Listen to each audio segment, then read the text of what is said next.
Paroissiens, nouveaux venus, soyez les bienvenus dans le temple de notre Église où nous sommes réunis ce matin pour célébrer notre Dieu et son Fils Jésus-Christ. Nous prenons ce matin dans la liturgie la série verte, la série B, dans les livrets d'accueil. Et les cantiques sont indiqués comme d'habitude. Je remercie Germain et Anne qui assurent l'accompagnement, ce qui nous réjouit et nous met de la chaleur au cœur pour chanter. La grâce et la paix vous sont données de la part de Dieu notre Père et de Jésus-Christ notre Sauveur. Le Seigneur nous appelle, le Seigneur nous rassemble, le Seigneur nous unit. Il est présent parmi nous. Nous chantons le premier spontané.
Avec Nicole, nous allons écouter la louange au Seigneur.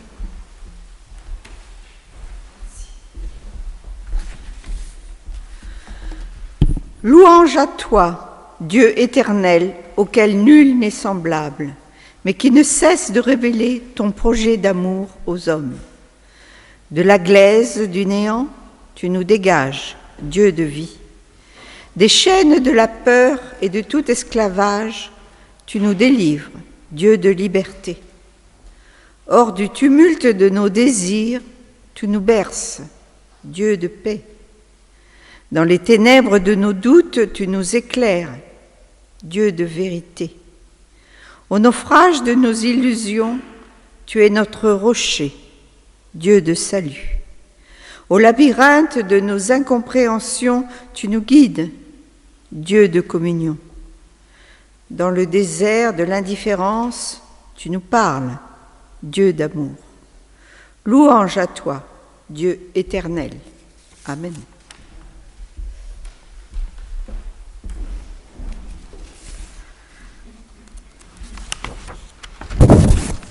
Je vous invite à chanter le cantique 271, Louange et gloire à ton nom, les 3 strophes. Alléluia.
En ce premier jour de la semaine, nous regardons vers toi, Dieu d'amour. Tu nous as donné le pain de chaque jour. Tu nous as réjouis par ta création.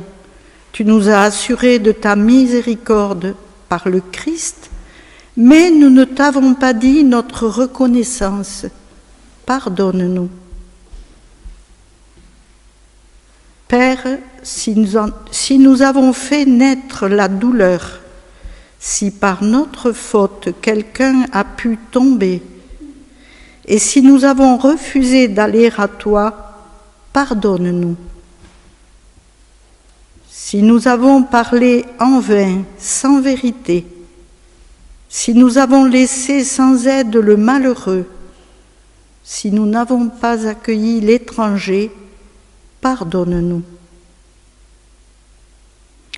Si nous avons voulu vivre dans l'indifférence, fuir le combat, nous épargner tout effort, alors que tu nous voulais au plus fort de la lutte, pardonne-nous. Nous reconnaissons devant toi notre péché. Dieu d'amour, que le mal n'ait pas raison de nous. Fais-nous marcher sur ton chemin. Amen. Nous chantons la prière de repentance.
Levons-nous pour recevoir le pardon de notre Seigneur. Le salut ne vient pas de notre propre mérite. Il est un don de Dieu. Il ne vient pas de nos œuvres humaines, car personne ne saurait se glorifier de ses actes. C'est par la grâce que nous sommes sauvés, par le moyen de la foi. Dieu a envoyé son Fils pour l'expiation de nos péchés.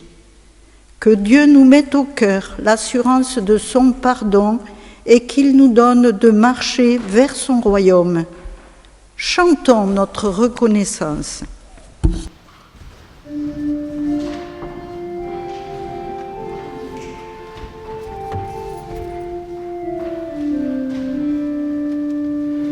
Le Seigneur seul est ma lumière, ma délivrance et mon abri.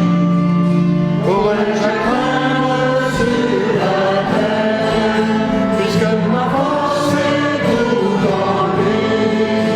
Le Seigneur seul est ma lumière, ma délivrance et mon abri. Mes yeux verront la délivrance que mon Sauveur m'accordera.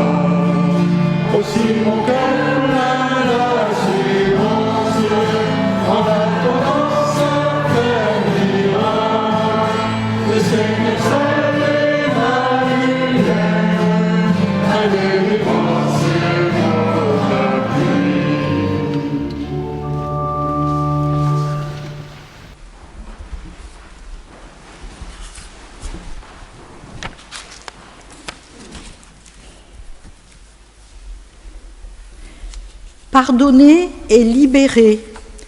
Écoutons la loi que Dieu nous donne dans 1 Pierre 3, versets 8 à 12.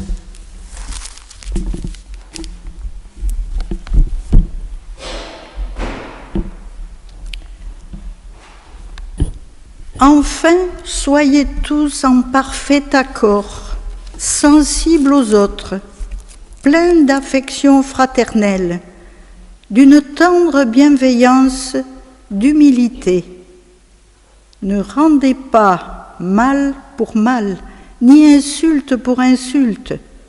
Au contraire, bénissez, car c'est à cela que vous avez été appelés, afin d'hériter une bénédiction. Si, en effet, quelqu'un veut aimer la vie et voir des jours heureux, qu'il préserve sa langue du mal et ses lèvres de la ruse, qu'il s'éloigne du mal et fasse le bien, qu'il cherche la paix et la poursuive, car le Seigneur a les yeux sur les justes, et ses oreilles sont attentives à leurs prières. Mais la face du Seigneur est contre ceux qui font le mal.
Seigneur, avant de lire les Écritures, nous te prions. Que ton esprit nous accorde un cœur ouvert et une intelligence accueillante à ta parole. Derrière les mots que nous entendons, donne-nous de discerner ta parole de vie, ta parole pour nos vies. Amen.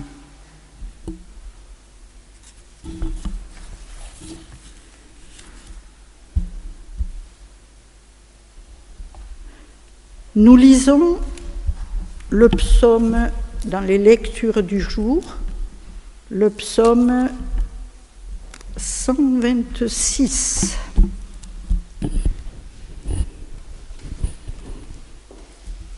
Quand le Seigneur a rétabli Sion, nous étions comme des gens qui font un rêve. Alors notre bouche était pleine de rire et notre langue poussait des cris de joie. Alors on disait parmi les nations, le Seigneur a fait pour eux de grandes choses. Le Seigneur a fait pour nous de grandes choses. Nous nous réjouissons. Seigneur, rétablis notre situation comme les torrents dans le Néguev. Ceux qui sèment avec des larmes moissonneront avec des cris de joie. Celui qui s'en va en pleurant, quand il porte la semence à répandre, revient avec des cris de joie, quand il porte ses gerbes.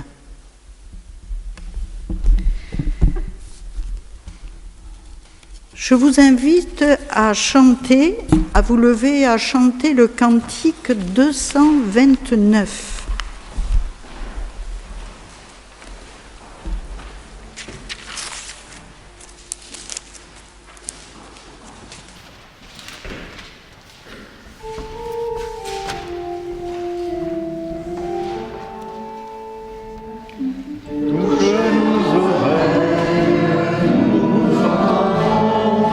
Souffle sur nos lèvres, nous parlerons.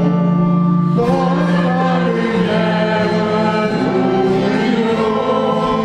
Contre la route, nous marcherons. Le silence, tu nous as parlé.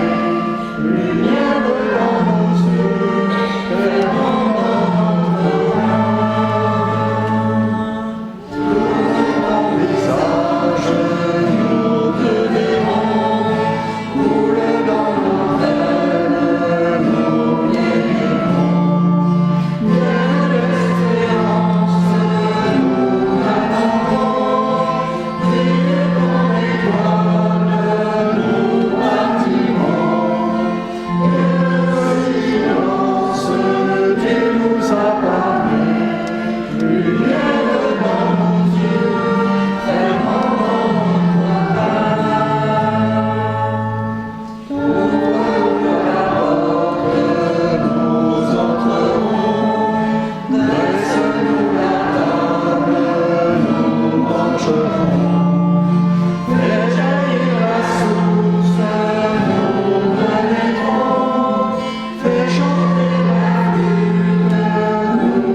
Nous lisons maintenant le texte de ce jour que j'ai retenu pour la prédication.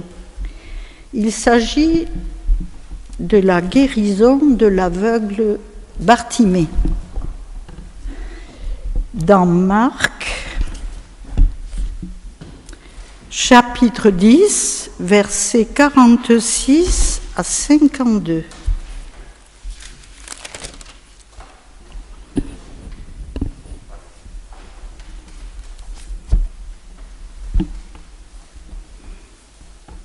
Alors Jésus était avec ses disciples,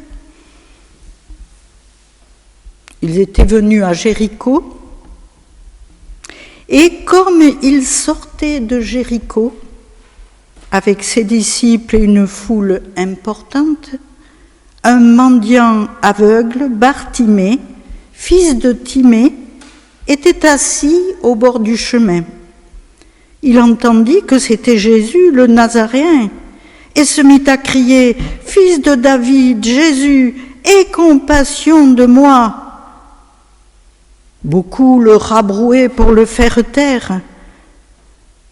Mais il criait d'autant plus « Fils de David, aie compassion de moi !» Jésus s'arrêta et dit « Appelez-le !» Ils appelèrent l'aveugle en lui disant « Courage, lève-toi, il t'appelle !» Il jeta son vêtement, se leva d'un bond et vint vers Jésus. Jésus lui demanda « Que veux-tu que je fasse pour toi ?» « Rabouni » »« Maître » lui dit l'aveugle, « que je retrouve la vue. » Jésus lui dit, « Va, ta foi t'a sauvé. » Aussitôt, il retrouva la vue et se mit à le suivre sur le chemin. Aussitôt, il retrouva la vue et se mit à le suivre sur le chemin.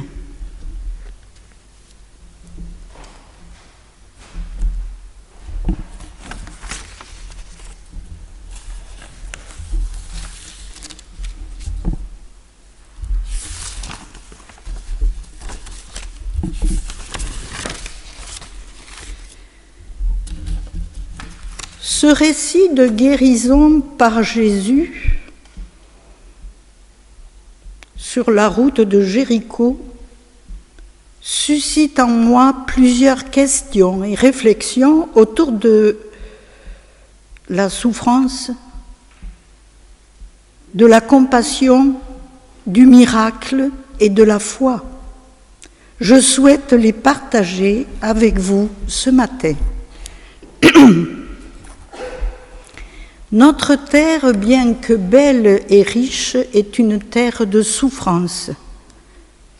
Rares sont ceux qui ne sont pas atteints d'une forme de souffrance physique dans la maladie, le handicap ou la torture, morale dans le deuil ou le manque d'amour, ou face à l'injustice des hommes ou de la nature. Nos souffrances, celles de nos proches, celles du monde, nous bouleversent. Il n'est pas question ici de nous lamenter, de valoriser la souffrance sous toutes ses formes, mais de voir, à partir de ce petit texte et des écrits bibliques, quels nouveaux regards et quelles voies peuvent nous éclairer pour mieux la vivre, voire la dépasser.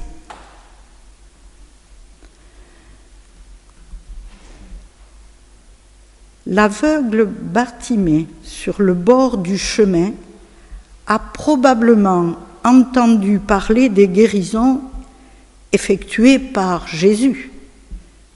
Et désespéré, il fait appel à sa pitié, à sa compassion. Mais dans un premier temps, la foule présente, gênée par ses cris, le fait taire.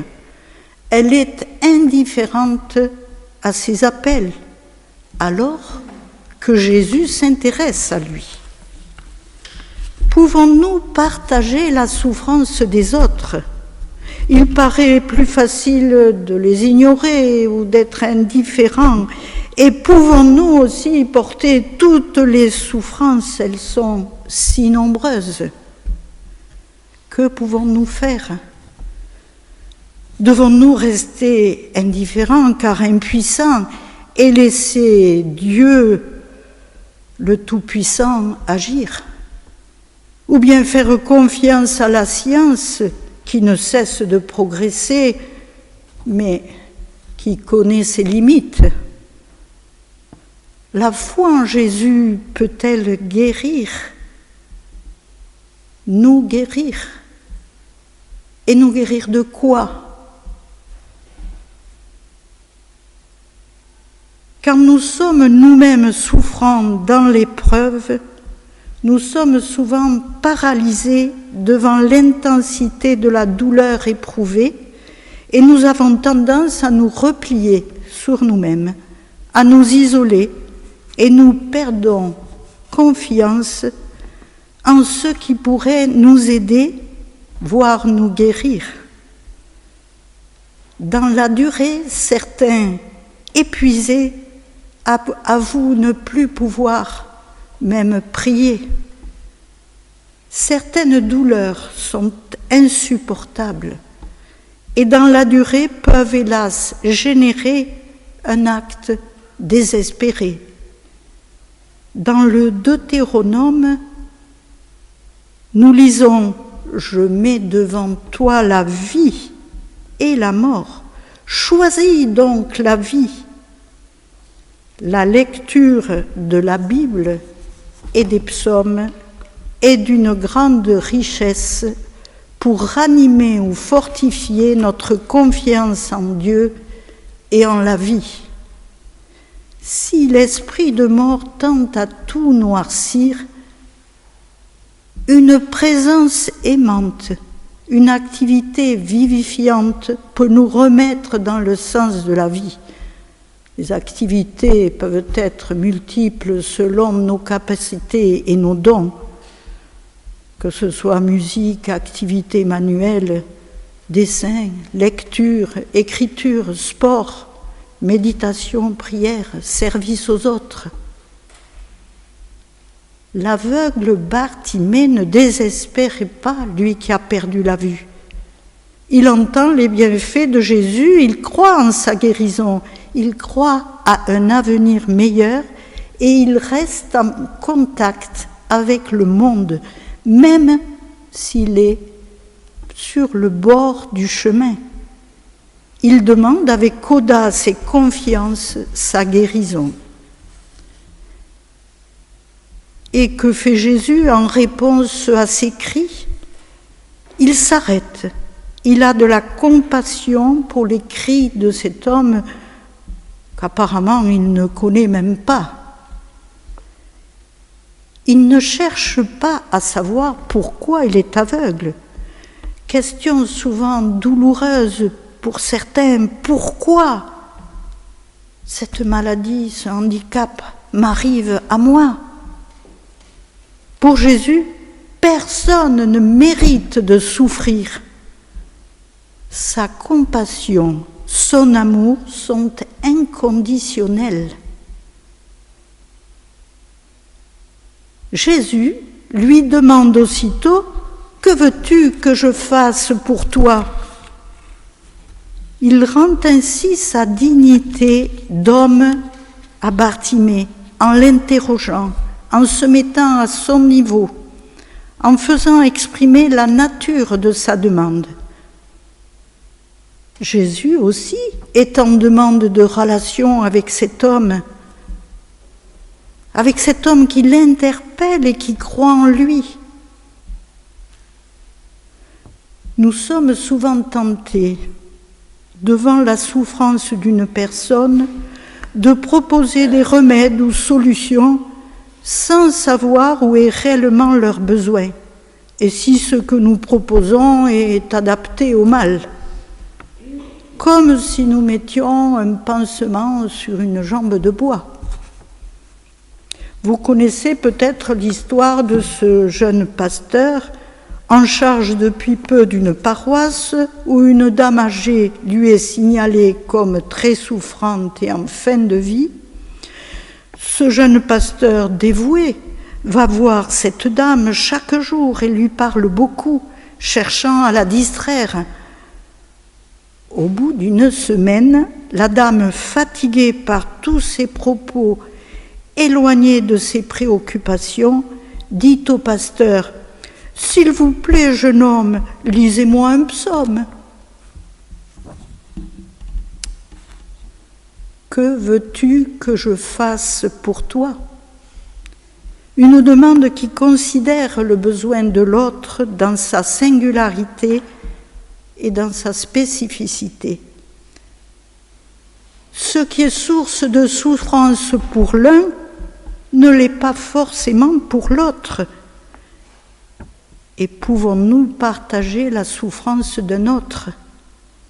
Nous pouvons être en compassion, être présents à l'écoute, répondre selon nos capacités à sa demande, en remettant à Dieu cette souffrance pour que s'ouvre un jour meilleur pour cette personne, pour discerner ce qu'il est bon que nous fassions pour elle. Et si cette personne peut faire un pas, aussi petit soit-il, se lever pour avancer, agir comme Bartimée l'a fait en allant vers Jésus, alors une guérison est possible. Bien sûr, nous espérons un miracle, un fait exceptionnel, inexplicable, qui nous dépasse.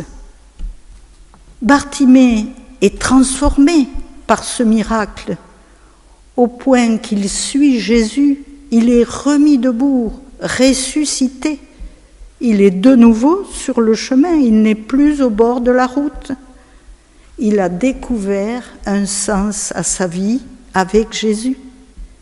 N'est-ce pas là aussi le miracle? À propos de la résurrection, Simone Pacaud, ancienne avocate à la Cour d'appel de Paris, engagée dans le combat contre le racisme, s'est lancée, une fois retraitée, dans la mise en place d'un parcours de guérison intérieure. Elle exprime parfaitement ce qu'est pour elle la résurrection. Quand le Christ s'établit au cœur même d'une situation, elle dit, il amène avec lui la puissance de résurrection. La résurrection est inattendue, imprévisible, surprenante. Nous ne sommes pas maîtres de la forme qu'elle prendra, ni du temps où elle se manifestera. Il arrive que nous ne la reconnaissions pas, parce que nous attendions autre chose. Et nous continuons à attendre alors qu'elle est déjà là. Il s'agit de la résurrection dans notre quotidien.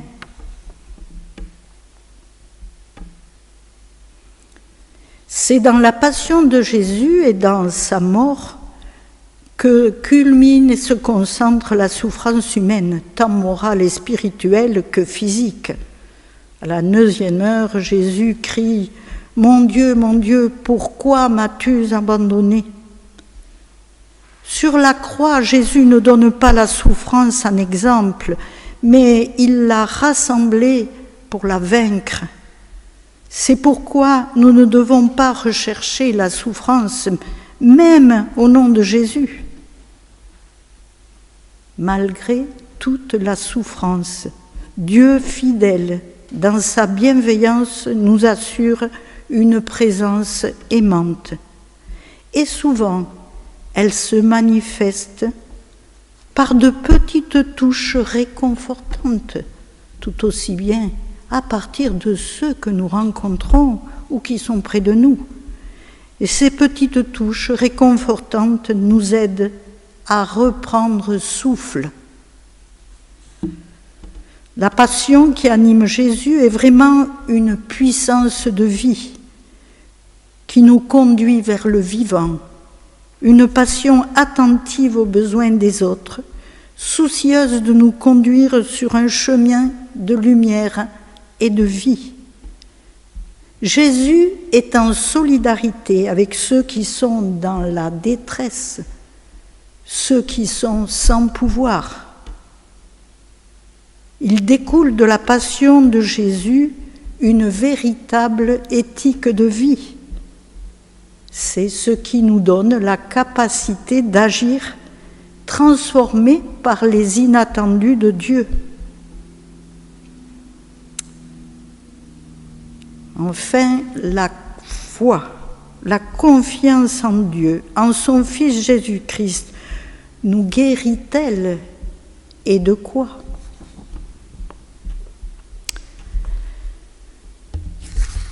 Le philosophe Nietzsche, athée et anti-chrétien, voit la foi comme une béquille pour les clopés. Il n'a pas connu de conversion ni de doute. Or, la foi ne se construit pas à partir de preuves. Elle découle d'une rencontre, d'une relation vivante dont Dieu est à l'origine. La foi ne se possède pas, elle se vit chaque jour à nouveau, presque inévitablement mêlée au doute. Même devant les miracles, les signes de Jésus, tous n'ont pas cru. Même après sa résurrection, quelques disciples doutaient encore. Quand nous doutons, aux prises avec la souffrance, Seigneur, viens à notre aide. Comme l'a dit Jaïros, ce chef de la synagogue dont la fille est mourante et qui fait appel à Jésus. Jésus lui demande de croire. Il répond « Je crois ». Mais il est honnête. Il ajoute « Viens à mon aide, j'ai de la peine à croire ». Viens à mon aide, j'ai de la peine à croire. Je pense que la foi, la confiance en Dieu nous donne l'assurance de son amour. Il nous pardonne, il nous aide à servir et aimer malgré nos difficultés et nos faiblesses. La foi nous donne l'espérance d'une vie meilleure sur terre et bien au-delà de notre vie terrestre. Je pense qu'elle nous fortifie, nous guérit de nos peurs et qu'elle nous ouvre à l'amour et à la compassion. Malgré nos faiblesses et nos handicaps, la confiance en Dieu nous aide à vivre plus libérés et plus joyeux. Amen.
Je vous invite à vous lever pour chanter au cantique 614 « Tu es là au cœur de nos vies ». Cantique 614. Tu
Je crois en un seul Dieu, notre Père, le Créateur. Il a pour chacun et pour nous des projets de vie et de joie. Je crois en Jésus-Christ, notre Seigneur et notre frère, qui est Fils de l'homme et Fils de Dieu. Il vient à nous, il nous aime et il nous sauve. Je crois en l'Esprit Saint, qui nous est laissé comme un don gratuit. Il appelle la foi et fonde l'espérance véritable. Je crois que par l'amour, la vie touche à la vie éternelle, et qu'en Dieu, nous demeurons dans la liberté et dans la joie.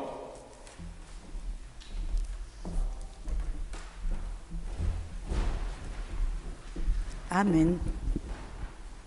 Nous chantons le spontané de la confession de foi, toujours dans la série B.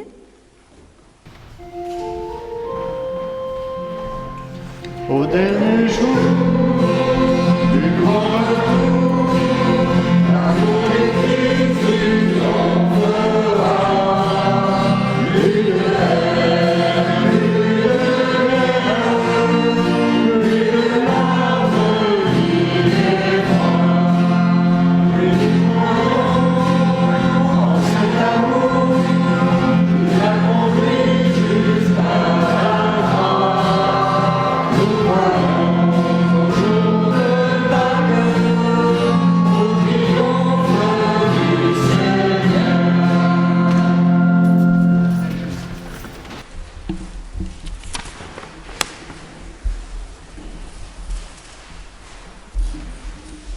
C'est le moment de l'offrande. Nous pouvons, par notre don, manifester que le Christ est vraiment le Seigneur de nos vies et de nos biens. Père, accepte notre offrande joyeuse, l'offrande de notre argent, l'offrande de notre travail, l'offrande du temps nécessaire à l'écoute et toute offrande que nous inspire ton amour. Amen.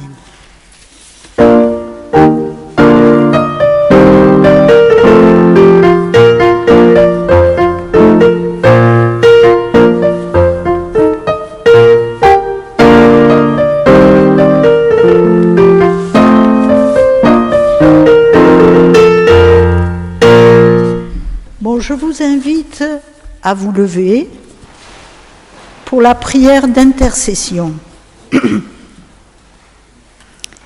Seigneur, toi qui es notre Dieu et notre Père, en Jésus le Christ, tu es venu habiter notre terre. Par lui, Jésus, parole faite chair, tu nous enseignes et tu nous redresses. Une vie nouvelle nous est offerte. Nous te prions pour les déshérités, les pauvres, les sans-abri, que des miens viennent à leur secours. Nous te prions pour ceux qui se sentent seuls et abandonnés, ceux qui vivent le silence et l'absence dans le deuil, qu'ils trouvent un saint réconfort autour d'eux. Nous te prions pour les malades, les handicapés, les blessés par les accidents, les attentats et la guerre, que l'espérance soit pour eux une force qui les aide à avancer. Nous te nommons dans le secret de notre cœur ceux que nous connaissons et qui sont en souffrance.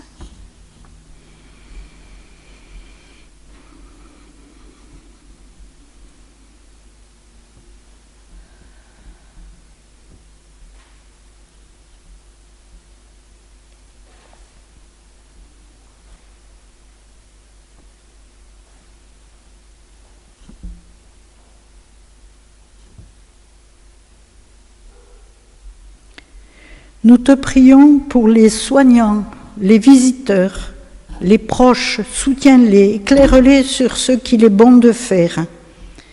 Nous te prions pour les familles où la discorde est sujet de souffrance. Mets dans les cœurs des paroles d'amour et de réconciliation. Nous te prions pour ceux qui gouvernent dans le monde, pour tous ceux qui ont des responsabilités. Anime-les de sages décisions pour protéger l'homme et sa création. Nous te prions pour notre conseil presbytéral, pour notre communauté, nos jeunes et nos proches.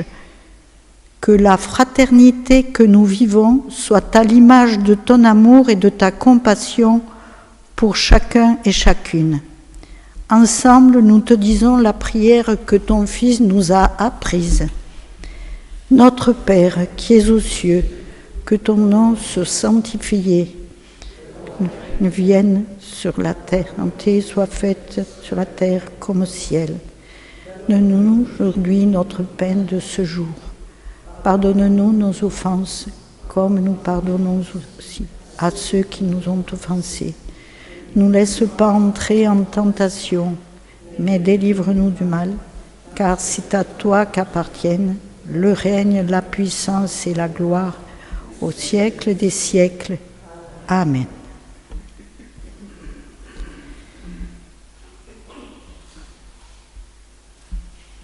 Que la parole de chair venue sur notre terre, en la personne de Jésus, son Fils, soit une lumière qui transforme notre vie.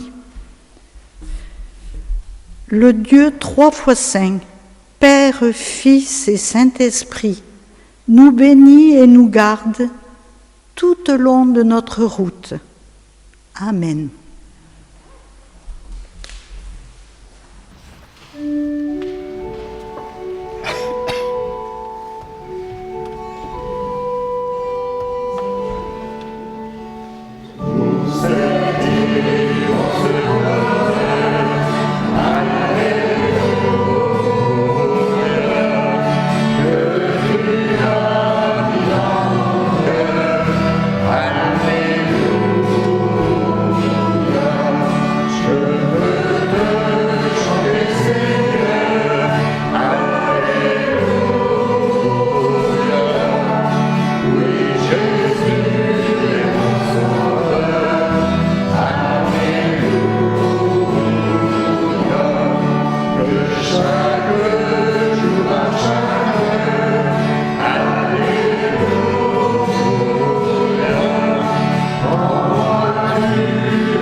Bonjour et bienvenue à tous.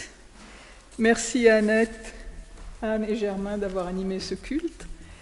En ce qui concerne les annonces, pour cette semaine, il y a un atelier créatif à 14h30 mardi 26 octobre. Ensuite, dimanche prochain, il n'y aura pas de culte à Albi, mais la journée du consistoire à Castres. Donc le programme est le suivant, où il y a 10h, vous avez l'accueil. Ensuite, à 10h30, le culte au Grand Temple de Castres, présidé par le pasteur Anne-Marie Feyens. Il y a la participation d'une chorale, d'Estelle Bézingran, et il y aura la scène et un baptême. Ensuite, à 12h, il y aura un repas tiré des sacs qui se déroulera dans une salle à 10 minutes du temple à pied. À 14h30, il y aura une animation par le pasteur Feyens. Ce sera un jeu de société, Timeline. Il faudra faire une ligne chronologique. Les participants se mettent en petits groupes et à partir d'images, recréent chronologiquement une histoire. Et là, ce sera sur le sujet du protestantisme ou le contexte dans lequel le protestantisme évolue. Voilà pour donc la fin du mois d'octobre. Ensuite, pour le mois prochain, le lundi 8 novembre à 17h30, il y aura le partage biblique économique salle Jolibois avec Bernard. Le mardi 9 novembre à 20h, pause prière au temple. C'est au Temple, je crois, ou à la salle Jolibois, pardon. Le dimanche 14, il y aura l'éveil à la foi et l'école biblique le matin. Et à 17h, au Temple d'Albi, il y a un concert de chant sacré a cappella par le chœur Accord Voix Baroque, au profit de l'entraide protestante aidée. Le dimanche 28 novembre, il y aura l'éveil à la foi et l'école biblique également. Et alors là, bon, point d'interrogation pour la vente de nems pour l'espoir pour Fouchan, parce qu'il voilà, n'y a pas de nems.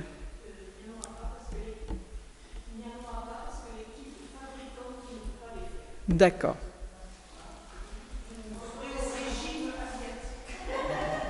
Bon.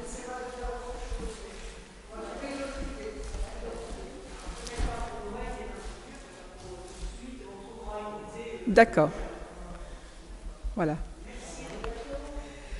Ensuite, en général, donc là, pour les commandes de Parole pour tous et de Notre Pain quotidien, donc à l'entrée, il y a une liste où il faut s'inscrire, et ceci avant la mi-novembre, dernier délai, et également de faire le chèque pour que Sylve n'ait pas trop de problèmes avec tout cela.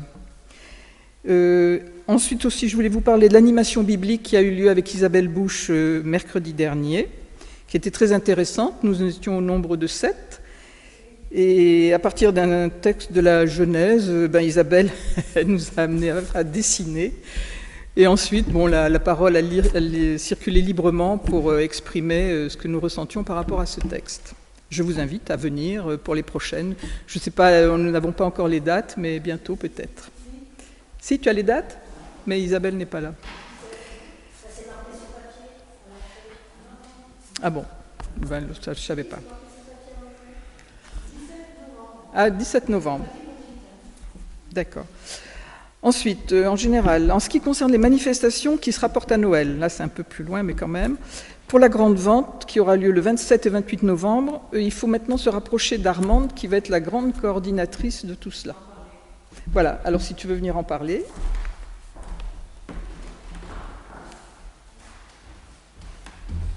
Merci. Bonjour à tous. Bon, c'est pas un mystère, je suis son épouse et je le vois se tracasser souvent pour les fonds qui rentrent pas beaucoup pour la paroisse. Donc, avec certains, nous avons décidé de remettre en place la commission animation et pour peut-être créer des événements qui rapportent un peu d'argent à la paroisse. Donc, pour commencer, on refait le marché de Noël qui aura lieu le 27 novembre et le 28 pour la paroisse, pour les personnes de la paroisse. Donc on va chercher, on va essayer de trouver des personnes qui peuvent nous aider à remplir la salle Jolibois. Ensuite, on va vous proposer un calendrier au bureau avec les manifestations que l'on pourra faire, qui nous donnera son accord ou pas. Et ensuite, on le mettra, on vous le présentera comme ça. Tout le monde pourra sur son agenda le marquer jusqu'au mois de juin. On va essayer de trouver des dates et des événements. Peut-être qu'on pourra y inclure les NEM ou autre chose pour aider et puis surtout pour Fouchan, puisque c'est quand même une association par d'autres endroits qui me tiennent beaucoup à cœur et je regrette qu'on ne fasse pas les NEM. Voilà. Merci. La première réunion des personnes a lieu lundi soir pour essayer de monter un petit agenda pour voir si on arrive à faire rapidement des manifestations. Et merci. Lundi soir on a rendez-vous chez Sophie, voilà. Ah, d'accord. Voilà, à 16h30, 17h. 16h15, 16h30, oui. On verra bien. Parce que moi, j'ai d'autres activités à côté. Merci. Merci. Et maintenant, Sophie va venir nous parler de la veillée de Noël. C'est pas toi qui t'es chargée de l'animation et de l'organisation ? Voilà.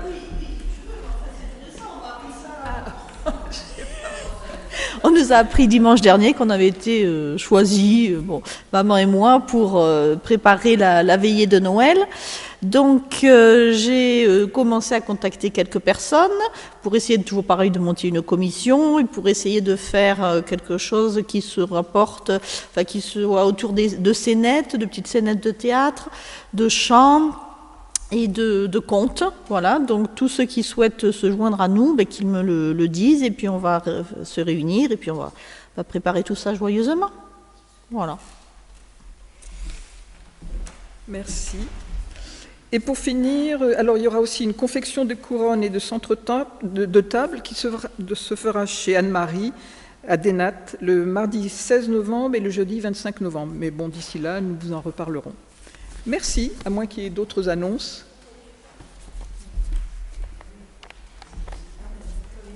Oui. Oui. Merci Catherine.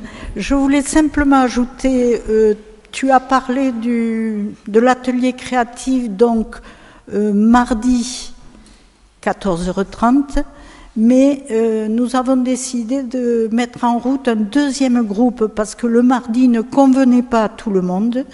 Donc le vendredi prochain, il y aura aussi un groupe qui se réunira vers 14h30, salle Jolibois, ce vendredi. Voilà, c'est pour ceux qui ne pouvaient pas venir le mardi et qui s'associeront pour faire des petites créations. Bon, moi je me réjouis de toutes ces activités qui redémarrent, on va dire. Avec le Covid, ça n'a pas été facile, mais je pense que chacun y mettant du sien et avec la volonté, nous faisons des petits pas et nous allons vers plus de vie, on va dire. Oui. Ah oui.